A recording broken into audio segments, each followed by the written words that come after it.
One day, James had to wait at the station till Edward and his train came in. This made him cross.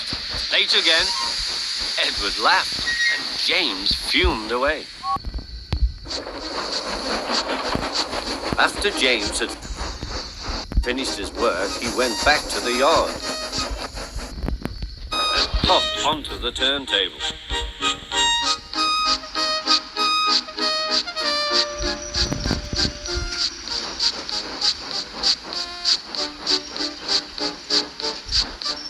He was still feeling very bad-tempered. Edward is impossible, he grumbled to the others. About like a lot of old iron, and he is so slow he makes us wait. Thomas and Percy were indignant. Old iron? Slow? Why, Edward could beat you in a race any day. Really? Said James. I should like to see him do it.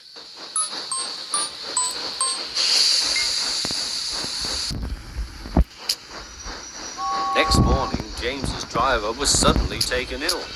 He could hardly stand, so the fireman uncoupled James ready for shunting.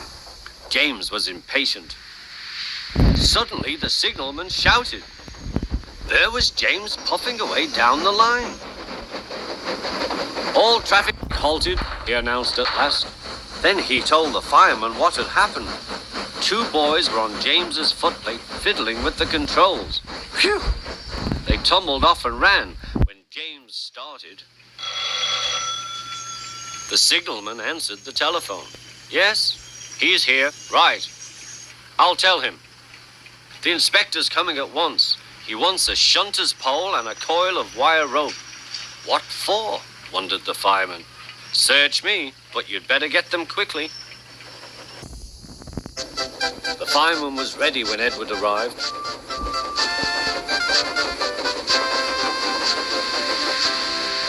The inspector saw the pole and the rope. Good man, jump in.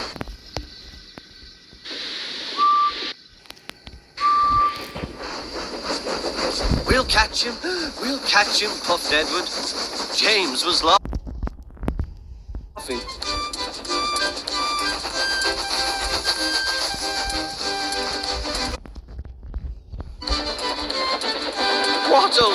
What a lark, he chuckled to himself. Suddenly he was going faster and faster. He realized that he had no driver. What shall I do? I can't stop! Help! We're coming, called Edward.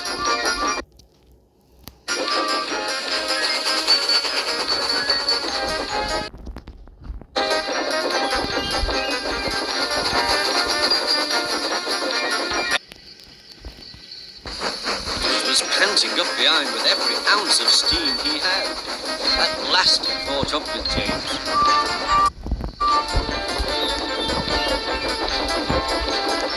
Steady, Edward, called his driver. The inspector stood on Edward's front, holding a noose of rope in the crook of the shunter's pole. He was trying to slip it over James's buffer. The engines swayed and lurched. At last! Got him! He shouted. He pulled the noose tight. Gently braking, Edward's driver checked the engine's speed, and James's fireman scrambled across and took control.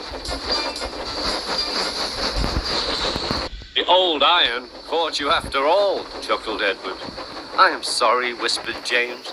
Thank you for saving me. You were splendid, Edward. That's all right, replied Edward.